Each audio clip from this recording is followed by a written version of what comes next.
Cet été, les apéros du jeudi reviennent au château du Grand Jardin à Joinville. Venez déguster les produits du jour et vous rafraîchir dans une ambiance musicale et conviviale. Boy, boy, can you get it down? Come on, good boy, boy, you should be enough. La bohème, la... Et si vous réservez 48 heures à l'avance, obtenez un avantage sur votre soirée.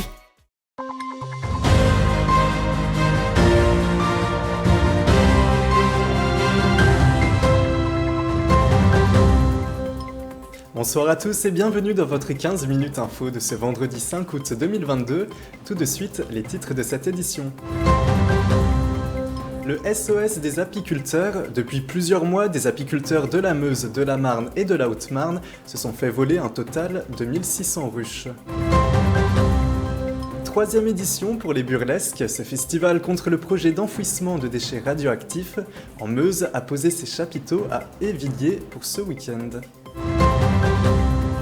Voyager au siècle des Lumières, depuis le mois de juillet, le château de Cirey-sur-Blaise accueille une toute nouvelle exposition sur l'entretien du linge au XVIIIe siècle. Et voilà pour les titres. Un nouveau fléau frappe le monde de l'apiculture, le vol de ruches. Ce nouveau type de délit pourrait augmenter de 50% depuis 2021. Du Var à la Somme, de l'Aveyron à l'Orne en passant par la Marne, la Haute-Marne et la Meuse, aucun département ne semble être épargné par ce phénomène. Un reportage d'Alison Godefroy. Depuis des mois, les apiculteurs de la Meuse, de la Marne et de la Haute-Marne se font voler leurs ruches. Face à ce nouveau fléau, les professionnels du miel sont désemparés. C'est le fruit de tout un travail qui s'envole en une fraction de seconde. La situation, c'est que malheureusement en 2022, on a un très gros problème sur le vol des ruches. Quand on voit le prix maintenant d'une colonie et tout ce qu'il peut avoir derrière, ça peut, je dire... Ça tente énormément et on est quasiment à plus de 1600 ruches sur les trois secteurs, donc c'est-à-dire le 55, le 52 et le 51. Malheureusement, c'est de l'argent facile que les gens se permettent de faire sur le dos d'autres qui ont réalisé tout le travail pour développer ces colonies. Dans le département de la Marne, une enquête est déjà en cours. En Meuse, la gendarmerie d'Ancerville et de Ligny-en-Barrois s'engage activement depuis 2 ans à limiter ces vols. C'est le projet Sentinelle qui reprend en fait tout ce qui est pollution de l'environnement et tout ce qui est en fait dégradation donc agricole et apicole. Sur Joinville, il y a eu aussi énormément de vols. Alors j'espère que la gendarmerie en Haute-Marne va s'inspirer des travaux faits par leurs collègues de la Meuse. Ça pourrait être très très bien pour tous les apiculteurs au Marnais. La raison qui motive les voleurs, c'est l'argent facile. Une jeune colonie d'abeilles peut coûter plusieurs centaines d'euros. Aujourd'hui, les villes les plus touchées par ces vols sont Brionne-en-Barrois, Commercy et Bar-le-Duc. Sur des colonies qui sont sur 10 cadres, sur 12 cadres, on monte à facilement des prix de 200 à 600 euros hors production. Donc forcément, il y a on est facilement tenté de venir chez un apiculteur, de lui prendre ses colonies, d'aller les revendre derrière. C'est ce qui se passe malheureusement à l'heure d'aujourd'hui. Une solution pourrait bien les aider, mais celle-ci coûte cher.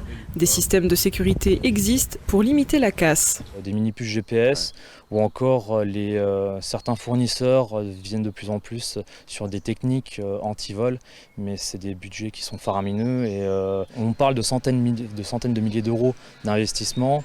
Maintenant, le meilleur à faire, et c'est ce qu'on conseille, c'est même la gendarmerie en parlait, c'est d'arrêter de mettre des ruches en bordure de chemin blanc qui sont accessibles en véhicule. Afin que les forces de l'ordre puissent mener à bien ces enquêtes, le mieux est de réunir un maximum d'éléments permettant d'identifier le matériel et peut-être le voleur. La gendarmerie et la justice prennent au sérieux cette recrudescence des vols de ruches.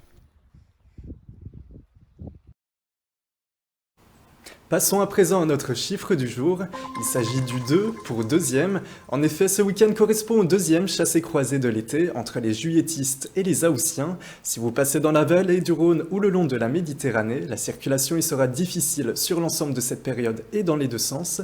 Si vous partez ou revenez de vacances, vous retrouverez les prévisions de circulation sur le site de Bison Futé.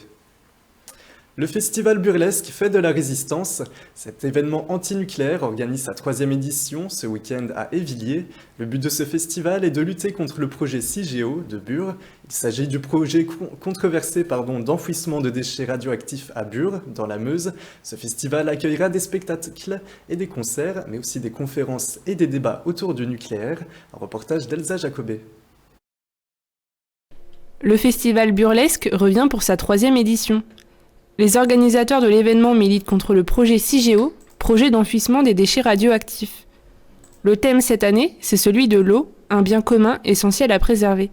L'eau, en fait, c'est une ressource rare, on le voit de plus en plus là, avec nos étés de plus en plus chauds et de plus en plus secs. Et le projet CIGEO a cette spécificité d'avoir un grand besoin en eau sur la période de travaux et sur la durée d'exploitation, et en même temps le problème de la gestion justement des eaux qui ne doit pas se retrouver dans les galeries. Voilà, donc ce qui en fait une difficulté en fait pour le projet CIGEO, quoi. Au programme durant ces prochains jours, concerts, spectacles, projections de films ou encore conférences. Ces actions permettent aux opposants du projet CIGEO de donner leur ressenti. En tout cas, il va y avoir des conférences aussi sur le côté technique de ce que dit l'ANDRA, et qui permet en fait d'avoir un peu plus d'arguments pour dire non, en fait c'est vrai, ça tient pas la route, et on est vraiment légitime à dire qu'on ne veut pas de ce projet, parce que nous, notre peur, c'est que pour pouvoir légitimer à continuer l'industrie nucléaire, ils fassent croire qu'ils ont trouvé une solution à Bure et qu'ils commencent les travaux, alors qu'en fait c'est pas encore sûr que ça va se faire un jour. CIGEO est déclaré d'utilité publique depuis le 8 juillet. Cette validation donne la possibilité à l'ANDRA de commencer des aménagements préalables à la construction du centre d'enfouissement. Pour les organisateurs du festival, ce projet n'est pas concevable. Clairement géopolitique, quoi. De se dire il y a des intérêts financiers qui passent clairement avant les intérêts humains, les intérêts environnementaux. Et ça, c'est pas que dans le nucléaire, mais dans le nucléaire, c'est particulièrement clair, des intérêts militaires aussi dans le nucléaire, et que ça, c'est vraiment une réalité qu'on ne peut pas nier, et qu'en fait, à un moment donné, on sait qu'on ne peut pas continuer comme ça, et on continue de faire l'autruche parce qu'on n'est pas encore prêt à remettre une certaine partie de ce qu'on nomme notre confort en question. Jusqu'au dimanche 7 août, il est possible de participer à ce festival situé entre Évilliers et Couverpuis. Sur place, un village associatif vous attend, avec un stand d'information et de sensibilisation, et surtout, de belles rencontres humaines.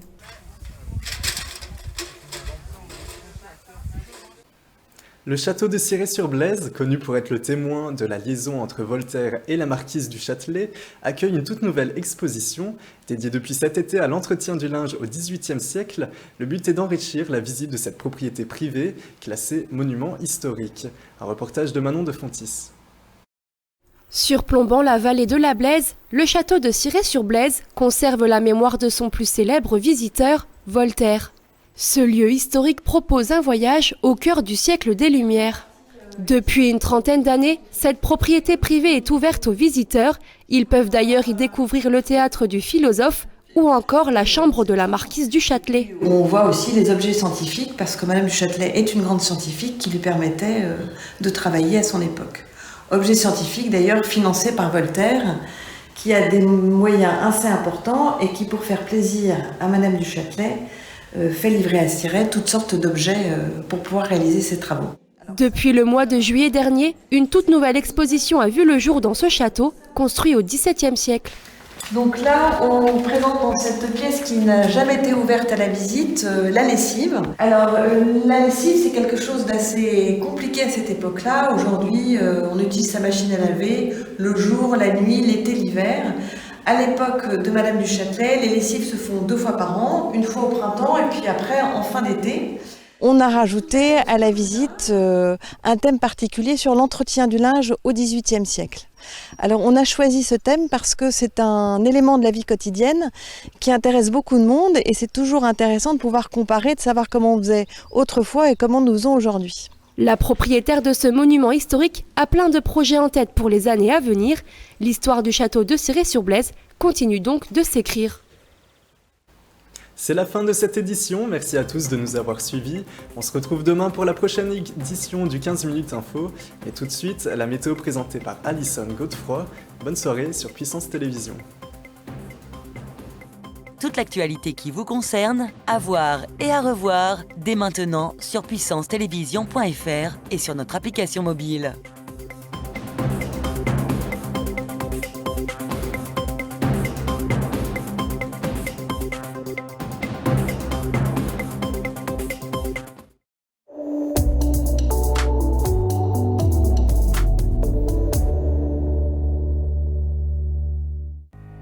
Bonsoir à tous, bienvenue dans votre bulletin météo. Pour demain, on retrouve un temps calme et ensoleillé sur la majeure partie du pays. Durant la matinée, il fera 10 degrés à Rennes et à Lille. Demain après-midi, comptez 33 degrés à Bordeaux ou encore 34 degrés à Toulouse. On passe maintenant à la carte locale. Du côté de nos villes et départements, le soleil brillera de mille feux. Côté Mercure, cet après-midi, il fera 26 degrés à Saint-Dizier, à Chaumont, à Langres et à Vitry-le-François. Demain samedi 6 août, nous fêterons les Octaviens. Le soleil se lèvera à 6h30. C'est la fin de ce bulletin météo. Très bonne soirée et très bon week-end avec Puissance Télévision.